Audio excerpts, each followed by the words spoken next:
Bonjour et bienvenue dans cette nouvelle partie de la leçon sur les équations et inéquations.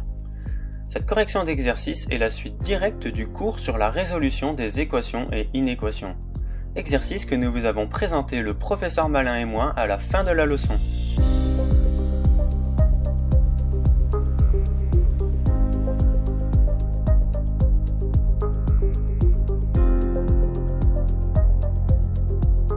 Passons dès à présent à la correction de l'exercice de mise en application de type brevet.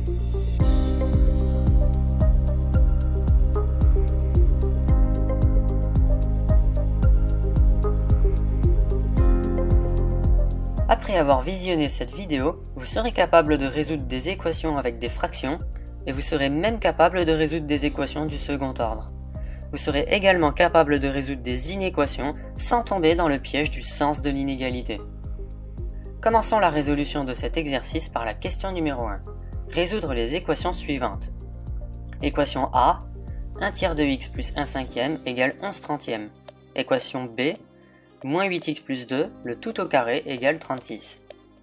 Souvenez-vous pour la petite astuce que si l'on a un nombre A, qu'on lui applique un carré et qu'on lui applique également une racine carrée, eh bien les deux se compensent tous les deux, c'est-à-dire qu'ils s'annulent tous les deux pour ne laisser plus que ce nombre A tout seul. Question numéro 2. Résoudre l'inéquation suivante et représenter la solution sur une droite graduée. Inéquation C, 3x plus 6, supérieur ou égal à 8x moins 9.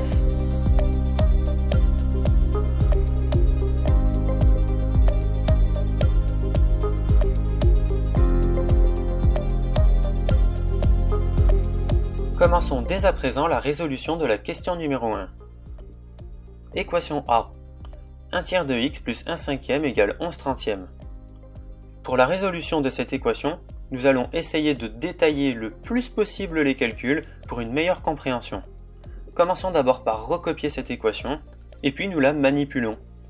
Donc ici nous voulons trouver la valeur de l'inconnu x, et pour cela nous devons isoler ce x tout seul d'un seul côté de l'équation. Ce qui signifie que nous voulons faire disparaître ce 1 tiers et ce 1 cinquième qui nous gênent. Eh bien nous allons d'abord nous occuper de ce plus 1 cinquième. Eh bien ici nous n'allons pas réellement le faire disparaître, nous allons simplement le passer de l'autre côté de l'équation. Et nous voyons que nous avons affaire à une addition. Puisque nous avons affaire à une addition, lorsque nous allons passer ce 1 cinquième de l'autre côté de l'équation, eh bien il va prendre son opposé, c'est-à-dire que ce plus 1 cinquième va se transformer en moins 1 cinquième. Eh bien allons-y, passons ce 1 cinquième, et nous voyons que le plus, en passant de l'autre côté, se transforme en moins.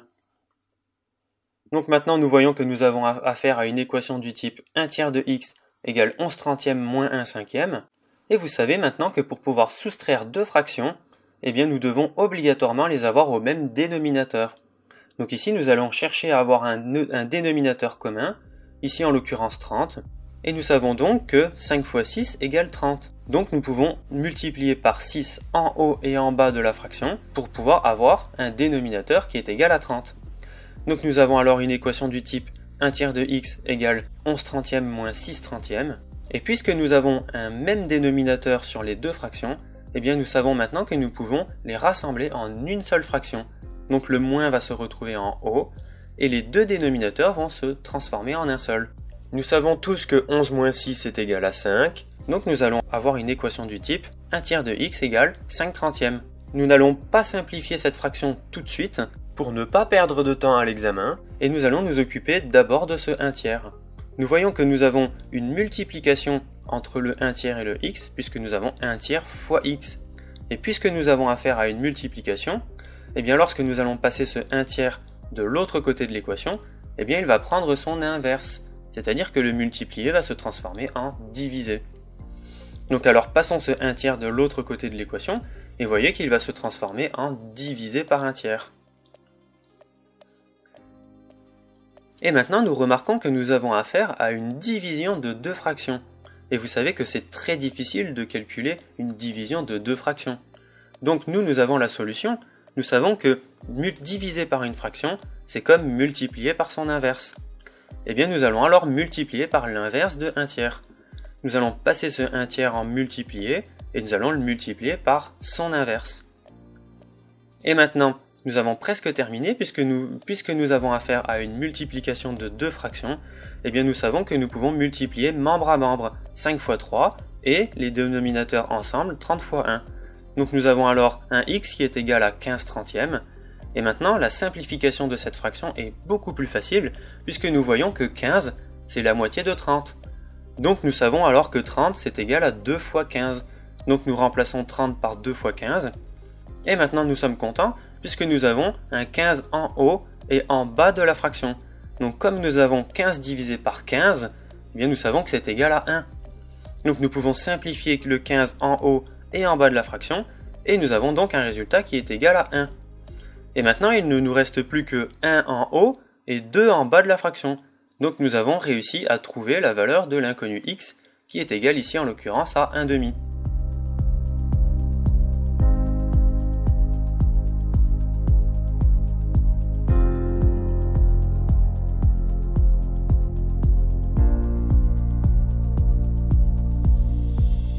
Passons maintenant à la résolution de la deuxième équation. Ici, nous voyons que nous avons affaire à une équation du second degré. Comment on fait pour savoir que nous avons affaire à une équation du second degré?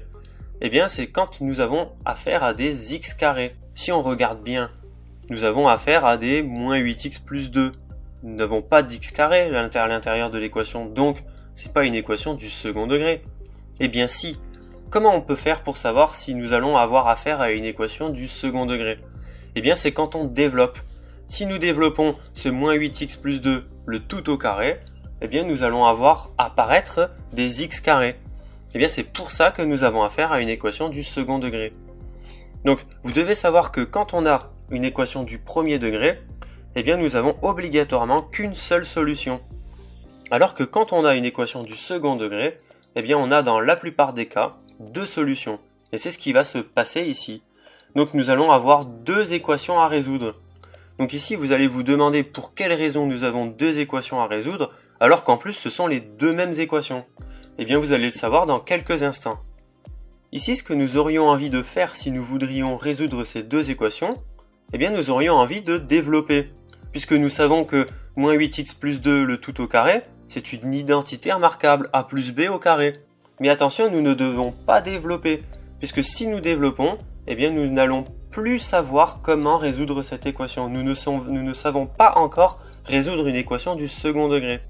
Et si nous ne savons pas résoudre une équation du second degré, eh bien comment on va faire ici? Eh bien on a une petite astuce.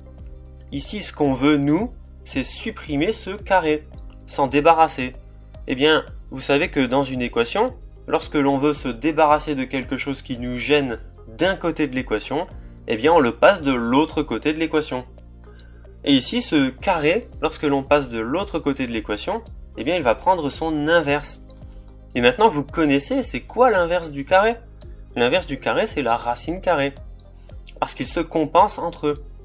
Et bien donc, ce qui veut dire que lorsqu'on va passer ce carré de l'autre côté de l'équation, eh bien il va se transformer en racine carrée.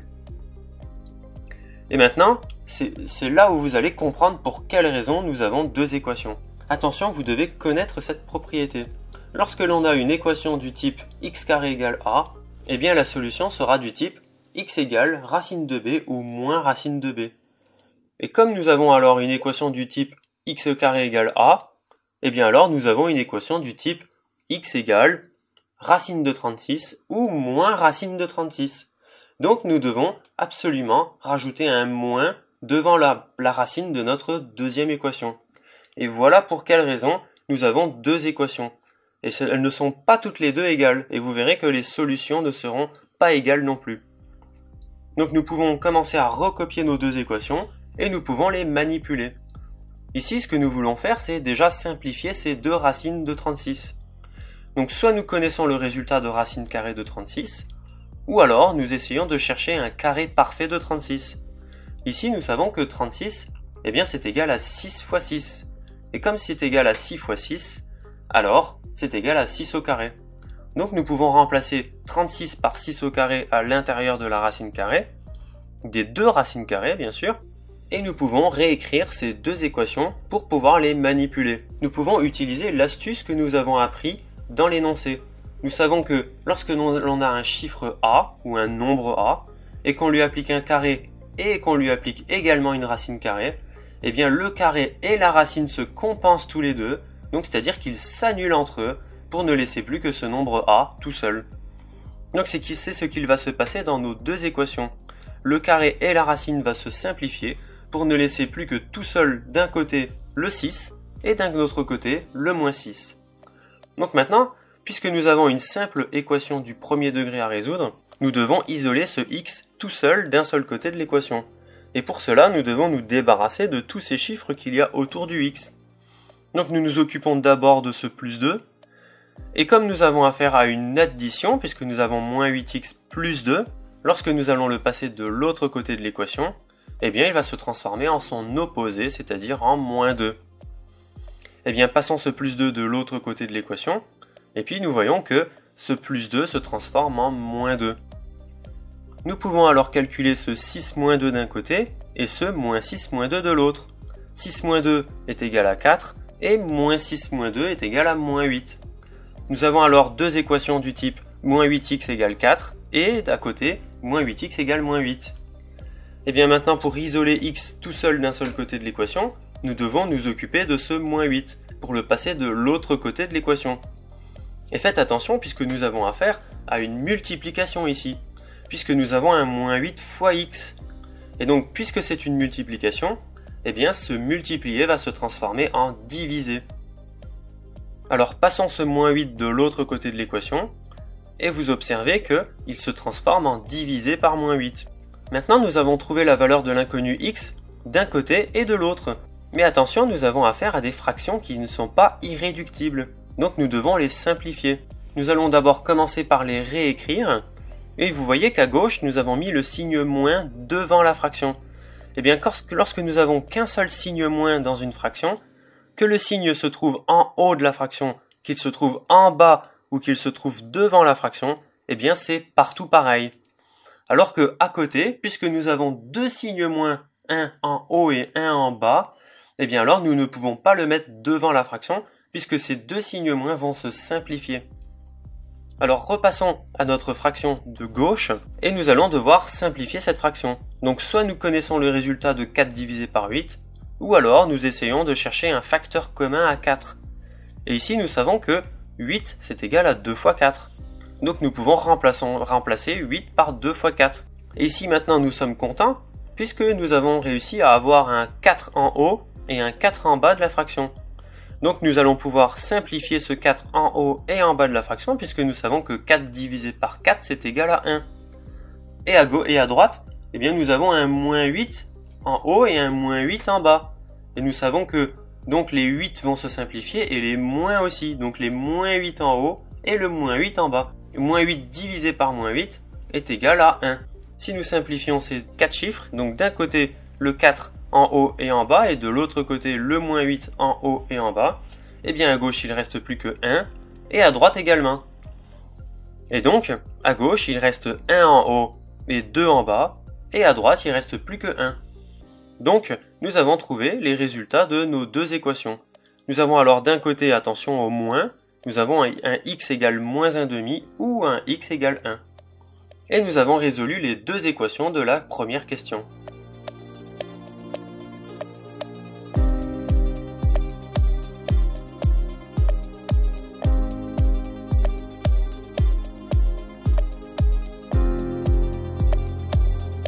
Passons sans plus attendre à la résolution de la question numéro 2.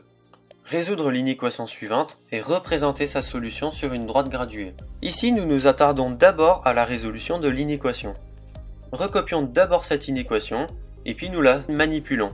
Lorsque nous voulons résoudre une équation ou une inéquation, eh bien nous devons isoler un x tout seul d'un seul côté de l'équation. Eh bien ici, comme nous avons des x d'un côté et des x de l'autre, eh bien c'est un peu plus compliqué. La meilleure astuce que nous pouvons utiliser, c'est de passer tous les x d'un côté et tous les chiffres de l'autre. Donc ici, nous allons d'abord passer les chiffres d'un côté, donc nous allons nous occuper de ce plus 6. Et comme nous avons du coup affaire à une addition, 3x plus 6, eh bien ce plus 6, quand on le passera de l'autre côté de l'inéquation, eh bien il changera son signe et deviendra moins 6. Donc ici, passons ce plus 6 de l'autre côté, et vous voyez qu'il se transforme et devient moins 6. Donc ici, nous allons d'abord simplifier les chiffres, et nous voyons que moins 9 moins 6, c'est égal à moins 15. Nous avons donc une équation du type 3x supérieur à 8x moins 15. Maintenant que nous avons tous les chiffres d'un seul côté de l'inéquation, eh bien nous allons nous occuper des x, et nous allons passer ce 8x de l'autre côté de l'inéquation. Eh bien ici nous avons affaire à une soustraction, et ce 8x, lorsqu'il va passer de l'autre côté de l'inéquation, eh bien il va prendre son opposé, c'est-à-dire qu'il va se transformer en moins 8x. Et attention, oui, ici, il y a bien un plus devant le 8x, nous avons un plus 8x, et il est implicite. Donc nous allons passer ce 8x, donc ce plus 8x de l'autre côté de l'inéquation, et il va se transformer en moins 8x. Il est très simple maintenant de calculer pour nous 3 moins 8, et donc puisque 3 moins 8 est égal à moins 5, eh bien alors 3x moins 8x est égal à moins 5x. Donc maintenant nous pouvons nous occuper d'isoler ce x tout seul d'un seul côté de l'inéquation, et donc nous allons devoir passer ce moins 5 de l'autre côté de l'inéquation. Et comme nous avons affaire à une multiplication, puisque nous avons un moins 5 fois x, donc ce moins 5 va se transformer en divisé par moins 5. Passons ce moins 5 de l'autre côté et nous voyons que le moins 5 se transforme en divisé par moins 5. Et maintenant nous remarquons que nous avons fait une très grosse erreur. À votre avis, quelle est l'erreur que nous avons fait? Eh bien ici, puisque nous avons affaire à une multiplication et que nous avons passé un chiffre négatif de l'autre côté de l'équation, eh bien attention, le sens de l'inéquation va changer. Dans les étapes précédentes, même si nous avions affaire à une soustraction et que nous passions un chiffre négatif, puisque c'était des soustractions ou des additions, eh bien le sens de l'inégalité ne devait pas changer. Mais lorsque nous avons affaire à des multiplications ou à des divisions, eh bien lorsque nous passons un chiffre négatif de l'autre côté de l'inéquation, le sens de l'inéquation doit obligatoirement changer. Attention, c'est une erreur qui est trop souvent faite sur les copies d'examen. Maintenant, nous remarquons que nous avons une fraction qui n'est pas irréductible. Donc soit nous connaissons le résultat de moins 15 divisé par moins 5, ou soit nous cherchons un facteur commun de moins 5. Donc ici, moins 15, eh bien nous savons que c'est égal à moins 3 fois 5. 15 égale 3 fois 5. Donc nous remplaçons ce moins 15 par moins 3 fois 5. Donc nous recopions d'abord cette inéquation, et puis nous la manipulons. Donc nous remplaçons ce moins 15 par moins 3 fois 5, et ici nous sommes contents puisque nous avons réussi à avoir un 5 en haut et en bas de la fraction. Donc nous pouvons alors simplifier ce 5 en haut et en bas de la fraction. Et attention, nous avons aussi un moins en haut et un moins en bas de la fraction. Donc nous allons d'abord pouvoir simplifier les 5 en haut et en bas, et nous allons également simplifier les moins en haut et en bas.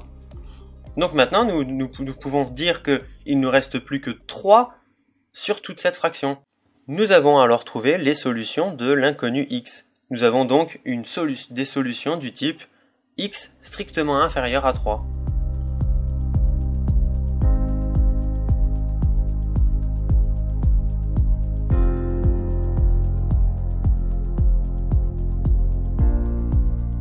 Maintenant que nous avons fini la résolution de l'équation, passons à la représentation de sa solution sur une droite graduée. Résumons d'abord nos résultats. Pour l'équation 3x plus 6 supérieure à 8x moins 9, nous avons une infinité de solutions du type x strictement inférieur à 3. Pour représenter une solution sur une droite graduée, eh bien nous avons dans un premier temps besoin d'une droite graduée. Et ici, puisque nous avons x qui est inférieur à 3, eh bien nous démarrons de 3 et puis nous gardons toutes les solutions qui sont inférieures à 3.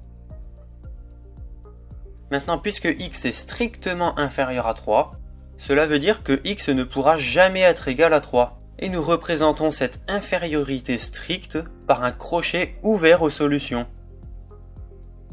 Ce qui veut dire que le crochet tourne le dos à toutes les solutions de x. Et maintenant, pour représenter les solutions de x, eh bien nous hacherons toute la partie de la droite graduée où sont présentes toutes les solutions de x. Et nous avons terminé la résolution de notre exercice.